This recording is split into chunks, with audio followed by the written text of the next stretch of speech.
বিষ খাইয়ে হত্যার অভিযোগে সালমান শাহর মা নীলা চৌধুরীকে গ্রেফতার করে পাঠানো হয়েছে ঢাকা সিএমএম আদালতে। দর্শক দেখতে পাচ্ছেন সালমান শাহর মা নীলা চৌধুরীকে গ্রেফতার করে নিয়ে যাচ্ছে পুলিশ। সেনা প্রধানের অ্যাকশনে সবকিছু উন্মোচন হয়। এদিকে আজ সালমান শাহর মা নীলা চৌধুরী গ্রেফতার হয় সালমান শাহকে শেষ করার অপরাধে। সেনা প্রধান অ্যাকশন নিয়ে সবকিছু প্রকাশ্যে আনেন। বিষ খাইয়ে সালমান শাহকে শেষ করেছিল নীলা চৌধুরী। সত্যের কোনো মৃত্যু নেই। 29 বছর পর সালমান শাহের হত্যা মামলার রহস্য যেহেতু উদ্ঘাটিত হয়েছে, সেহেতু বাংলার মাটিতে এর সঠিক বিচারও হবে ইনশাল্লাহ। আপনারা জানেন যে আমাদের সবচেয়ে জনপ্রিয় চিত্রনায়ক সালমান শাহ, তার ব্লাড যেটা একটি চাঞ্চল্যকর মামলা সারা বাংলাদেশে। অবশ্যই তিনি আমাদের মাঝে থাকলে আমার জন্য অনেক সুবিধা হতো, হয়তোবা তার সাথে কাজ করার সুযোগ পেতাম, কিন্তু তাকে আমি সামনাসামনি দেখেছি। আমি অনেক আগেও কয়েকটা ইন্টারভিউতে বলেছি, কারো কাছে তিনি স্বপ্নের নায়ক, কারো কাছে অমর নায়ক, আবার কারো কাছে মহানায়ক, কেউ বলেন কালজয়ী নায়ক। তিনি সালমান শাহ। সালমান শাহ দড়িতে ঝুলতো, তাহলে স্বামীরা কেন পুরো পরিবারকে আমাদের শুদ্ধ বান্ধাবার চেষ্টা করতো। আমাদের ডেকে নিয়ে ওখানে স্বামীরা যে প্ল্যান করেছিল সেই অনুযায়ী আমাদের নিত, কিন্তু সে পারে নাই, সে ফেল করে এই নোটটা সে নিজে লিখেছে। তার হাতের লেখার সাথে অনেক মিল। সময়ের ধুলায় প্রায় চাপা পড়ে যাওয়া এক মহাতারকার অন্তর্ধান রহস্য অবশেষে যেন সেই রহস্যের জট খোলার এক নতুন দরজা খুলে গেল। চিত্রনায়ক সালমান শাহকে শেষ করেছিল সালমান শাহর মা নীলা চৌধুরী। এইটা এই মুহূর্তে প্রকাশ হয়েছে। গত এক সপ্তাহ যাবৎ সালমান শাহর মামলা নিয়ে আলোচনা সমালোচনা হচ্ছে এবং পুলিশ সিআইডি তদন্ত করছিল। এখন তদন্তের মাধ্যমেই সালমান শাহর মা গ্রেপ্তার হয় এবং সালমান শাহর মা লাইভে এসে অনেক কথাও বলেছিল। দর্শক শ্রোতা, সালমান শাহর মার এই বিষয়ে এবং সালমান শাহর মামলার পিছনে যে স্বামীরা সরাসরি জড়িত, এইটাও দেখতে পারবেন এই একটি ভিডিওতে। আপনারা সম্পূর্ণ নিউজটি দেখবেন। সালমান শাহর ঘটনা পর্যালোচনা করে আমরা এমন কিছু তথ্য পেয়েছি, সেই তথ্যগুলো দেখলে আপনারা অবাক হয়ে যাবেন। সবকিছুই দেখাবো। মায়ের কাছে সন্তানের শেষ কথোপকথন হয়ে উঠতে পারে আজীবনের স্মৃতি। যে ছেলে আগের দিন রাতে মাকে বলেছিলেন আমার মরারও সময় নেই আম্মা, পরদিন সেই ছেলের নিথর দেহই দেখতে হয়েছিল মাকে। 1996 সালের 6 সেপ্টেম্বর চিরবিদায় নেন ঢাকায় চলচ্চিত্রের জনপ্রিয় নায়ক সালমান শাহ। তার আগের দিনে মা নীলা চৌধুরীর সঙ্গে শেষ কথা হয়েছিল তার। ছেলেকে নিয়েছিল 1 মাসের ভ্রমণের পরিকল্পনা, কিন্তু সেই পরিকল্পনা আর পূরণ হয়নি। 29 বছর পরও সেই শেষ কথোপকথনের স্মৃতি মনে পড়লে ভারী হয়ে আসে নীলা চৌধুরীর কণ্ঠ। প্রায় 3 দশক পরও সেই স্মৃতি যেন তাকে ফিরিয়ে নিয়ে যায় সেই দিনটিতে, যেদিন প্রিয় সন্তানকে হারানোর নির্মম বাস্তবতার মুখোমুখি হতে হয়েছিল তাকে। তখন তো মারা গেছে কেউ বলে নাই, ঘর রুমে গেলাম, অসুস্থ দেখলাম, নিয়ে আসলাম। সালমান শাহ মারা যান 1996 সালের 6 সেপ্টেম্বর। তার আগের দিন অর্থাৎ 5 সেপ্টেম্বর ছেলের সঙ্গে শেষবার কথা হয়েছিল নীলা চৌধুরীর। সেদিন ছেলেকে তাদের সঙ্গে সিলেট যেতে বলেছিলেন তিনি। ভেবেছিলেন কাজের ব্যস্ততা থেকে কয়েকদিনের জন্য দূরে গেলে কিছুটা বিশ্রাম পাবে ছেলেটি, কিন্তু কাজের ব্যস্ততার জন্য সেদিন মায়ের সঙ্গে সিলেট যেতে রাজি হননি সালমান, যাকে ইমন বলে ডাকতেন তার মা। নীলা চৌধুরীর ভাষ্য, ইমন আমাকে বুঝিয়ে বলল এত মানুষের লগ্নে আমার পেছনে, বিশ্রাম তো দূরে থাক, আমার মরারও সময় নেই আম্মা, তার চেয়ে তুমি সিলেট থেকে ঘুরে আসো, পরে তোমাকে নিয়ে সিঙ্গাপুর ব্যাংকক ঘুরতে যাব, 1 মাসের ভ্রমণে যাব আমরা, পুরো মাসটা শুধুই বিশ্রাম নেব। সালমান শাহর জীবনের প্রায় সব কিছুই মায়ের সঙ্গে শেয়ার করতেন তিনি।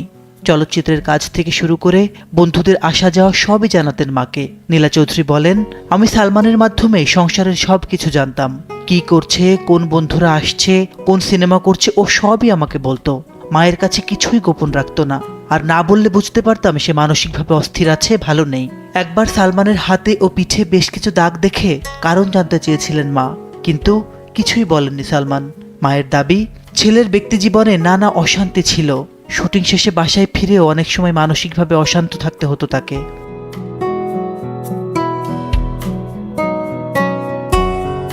যে ছেলে আগের দিন বলে মরারও সময় নেই, সেই ছেলে পরের দিন সকালে আত্মহত্যা করে ফেলে, এটা কেউ বিশ্বাস করবে? দাবি সালমানের মায়ের। ছেলের সঙ্গে সেই 1 মাসের ভ্রমণ আর কখনো হয়নি নীলা চৌধুরীর।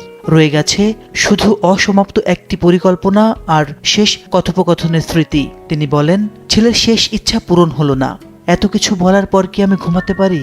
আমার ঘুম সেদিনই শেষ, যেদিন ছেলেটি আমাকে ছেড়ে চলে গেছে। ছেলেকে ছাড়া আমার আর ঘুম আসে না। আল্লাহ বলছেন মায়ের দোয়া কবুল করবেন।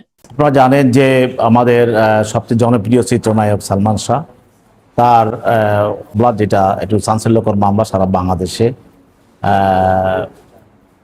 এই মামলার যে আসামি, 4 নম্বর আসামি আশরাফুল হক ডন, তাকে সে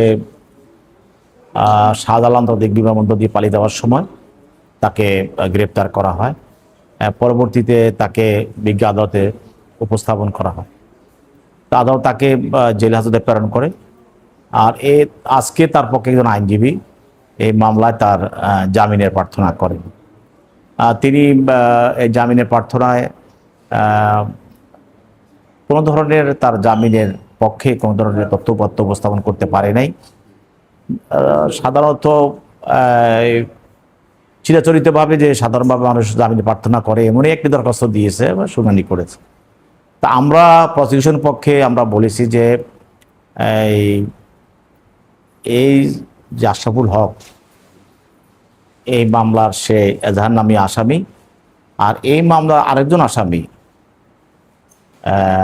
11 নম্বর আসামি ফরহাদ, সে সালমান শাহের মায়ের দায়ের করা একটি মামলায় একটা 164 বা স্বীকারোক্তিমূলক জবানবন্দি দিয়েছিল।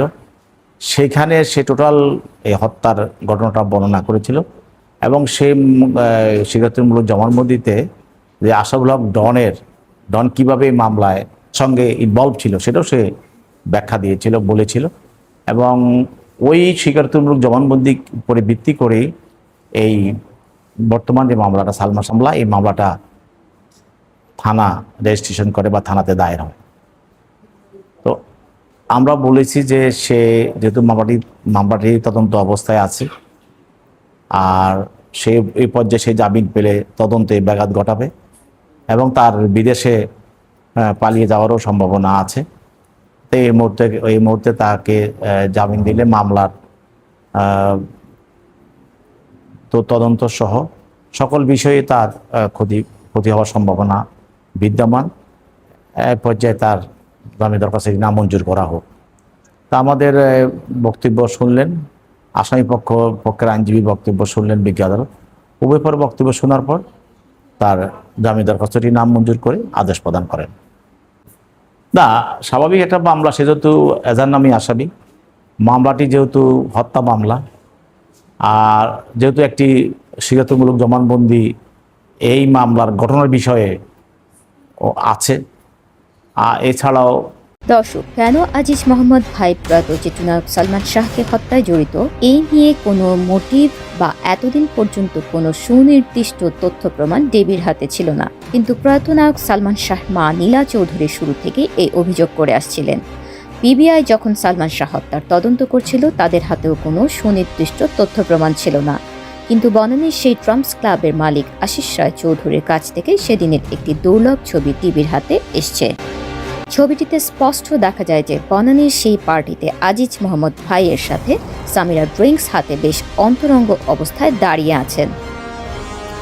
এই ছবিটি এতদিন সালমানের পরিবার ও তার ভক্তরা খুঁজছিল।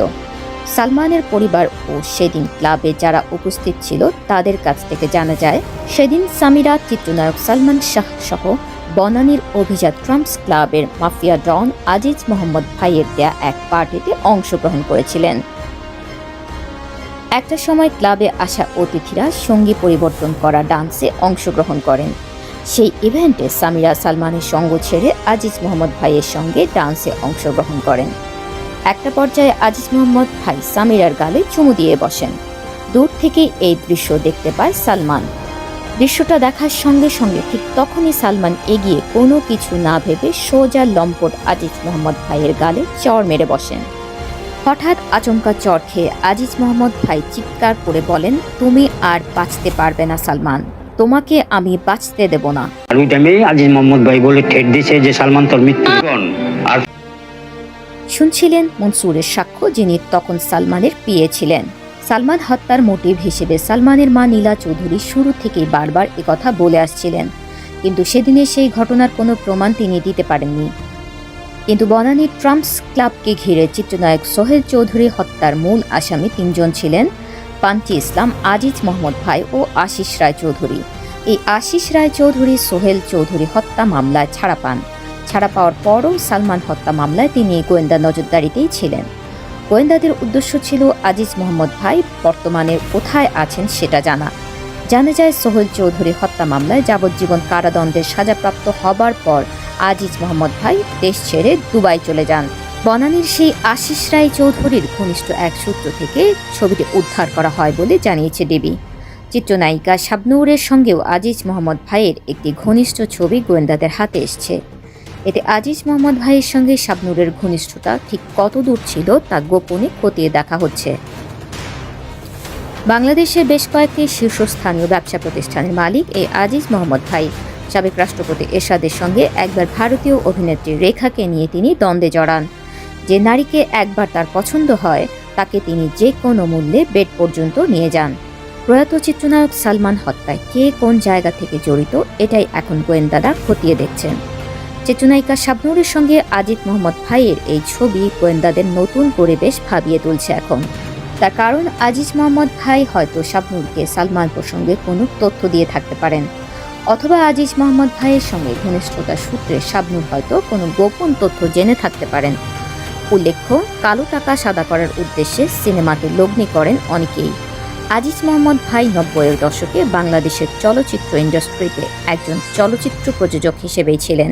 তিনি তার নিজস্ব প্রযোজনা সংস্থা MB ফিল্মসের ব্যানারে ৫০টির মতো চলচ্চিত্রে অর্থায়ন করেছিলেন। এখন দেখার বিষয় এই ছবিটির ক্লু ধরে আর কে কে মুখ খোলেন সেদিনের ট্রাম্পস ক্লাব বিষয়ে। কারণ এতদিন শুধু অনুমান করা হতো। বলেছে সামিরা, মানে সালমান শাহ আর মাসখানেক আগে সালমান শাহ আমাকে বলেছিল সামিরার সাথে সম্ভবত আমার আর সংসার করা হবে না। আমি বললাম কেন? তো সালমান শাহ বলেছিল সামিরা অনেক বাড়াবাড়ি করছে এবং সামিরা নষ্ট হয়ে গিয়েছে, এটুকুই ও আমাকে বলেছিল। মানে সালমান শাহ আমাকে এটুকুই বলেছে। সামিরা হচ্ছে একটা চরিত্রহীনা নারী, সে কখনোই সালমান শাহকে ভালোবাসেনি, সে সালমান শাহর সাথে অভিনয় করে গিয়েছে। সালমান শাহ সামিরাকে ভালোবেসেছিল। সামিরা হচ্ছে একটা কালনাগিনী, এই কালনাগিনী সালমান শাহকে শেষ করে দিয়েছে। তো সালমান শাহর মৃত্যুর আগে সামিরার আজিজ মোহাম্মদ, বাহাই, আশরাফুল হক ডন থেকে শুরু করে বহু মানুষের সাথে তার অবৈধ শারীরিক সম্পর্ক ছিল। হ্যাঁ, তো এগুলো যে সত্য, তার যে সে যে চরিত্রহীনা নারী, সে যদি সালমানকে ভালোই বাসতো তাহলে সালমান হত্যার পর এতগুলো বিয়ে করলো কেন? কিছুদিন পর পর স্বামী চেঞ্জ করে কারা? কিছুদিন পর পর স্বামী চেঞ্জ করে কোন নারী? এটা তো একটা বাচ্চা শিশুও বোঝে, চরিত্রহীনা নারী। সামিরা সালমান শাহ ভক্তদের যাদেরকে পাগল বলছে, এটা হচ্ছে যে মামলা দায়ের হয়ে গিয়েছে, এই হত্যা মামলাটাকে ঘোলাটে করার জন্য সে এসব পাগলের প্রলাপ বকছে। আর সামিরা আমরা যারা সালমান শাহর ছোটবেলার বন্ধু ছিলাম, আমাদেরকে যারা ও এখন যে বলছে যে এরা বন্ধু না, তো সামিরা আমাদেরকে ভালো মতোই চেনে। আমার সাথে সালমান শাহর ফ্রেন্ডশিপ 1985 থেকে। সালমান শাহ আমার চেয়ে বয়সে বড় ছিল, কিন্তু ফ্রেন্ডশিপ ছিল, আমরা ছোটবেলায় একসাথে খেলাধুলা করে বড় হয়েছি। তো সামিরা আমাকে ভালো মতোই চেনে। তো এখন সে সব বলে বেড়াচ্ছে যাতে এই হত্যা মামলাটা মানে দুর্বল করে দেওয়ার জন্য। এখন আল্লাহর যদি হুকুম হয় যে এই 30 বছর পর সালমান শাহ মামলার আসামিদের গ্রেফতার করা হবে। সালমান শাহর সাথে সামিরার বিয়ে হয়েছে সালমান হিরো হওয়ারও আগে। তো সামিরার সাথে দেখা হয়েছে। সালমান শাহ যখন ওর বাবা মার সাথে গ্রিন রোডের বাসায় থাকতো, ওখানে আমি বেশি যাতায়াত করতাম। কিন্তু স্কাটন প্লাজায় ও যখন সামিরাকে নিয়ে শিফট করলো, স্কাটন প্লাজার বাসায় আমি জীবনে মাত্র একবার গিয়েছি। কিন্তু সামিরা সালমান শাহর সাথে আমার দেখা হতো, বাইরে দেখা হতো, FDC-তে দেখা হতো, শুটিং স্পটে দেখা হতো। কিন্তু সালমান শাহ স্কাটন প্লাজায় শিফট হওয়ার পর থেকে সামিরার সাথে দেখাটা কম হতো, কিন্তু ওরা যখন গ্রিন রোডে ছিল তখন দেখাটা বেশি হতো। হ্যাঁ, তো সালমান শাহ কখনো আমাদেরকে বুঝতে দিত না, মানে সামিরার সাথে যে ওর ইন্টারনাল প্রবলেম আছে এগুলো সালমান শাহ কখনো আমাদেরকে বুঝতে দিত না, কিন্তু ভিতরে ভিতরে ও এগুলো নিয়ে আসলে ক্ষয়ে যাচ্ছিল। যাই হোক, সালমান শাহ শেষমেশ ডিসিশন নিয়েছিল সামিরাকে ডিভোর্স করবে। এটাই ওর জন্য কাল হয়ে গিয়েছিল। তো সালমান শাহ মৃত্যুর মাসখানেক আগে আমাকে বলেছিল যে সামিরার সাথে বোধহয় আমার আর সংসার করা হবে না। আমি বললাম কেন? তখন সালমান শাহ বলল যে সামিরা খুব বাড়াবাড়ি করছে, ও নষ্ট হয়ে গিয়ে। দর্শক আপনারা তো দেখলেন এখানে কি কথা হচ্ছে। এখানে দেখতে পাচ্ছি আমরা সালমান শাহ মামলার এই বিষয় কোথায় হয়, সালমান শাহ মামলা নিয়ে অনেকে অনেক কথা বলে। গাছ সালমান শাহ এই মামলা নিয়ে এবং সালমান শাহ মামলা নিয়ে যে সালমান শাহ মাকের বিষয়ে অনেক কথা হয়। গাছ এই বিষয় নিয়ে আপনার মন্তব্য কি? আপনার গুরুত্বপূর্ণ মন্তব্য অবশ্যই আপনারা আমাদের কমেন্ট বক্সে লিখে যাবেন। সর্বশেষে আপনাদের কাছে আমাদের একটা ছোট রিকোয়েস্ট থাকবে, আপনারা আমাদের চ্যানেলে নতুন দর্শক হয়ে থাকলে চ্যানেলটি সাবস্ক্রাইব করবেন এবং পাশে থাকা বেল বাটনটি বাজাবেন যাতে করে নেক্সট ভিডিওটা সবার আগে আপনাদের কাছে পৌঁছে যায়। ধন্যবাদ।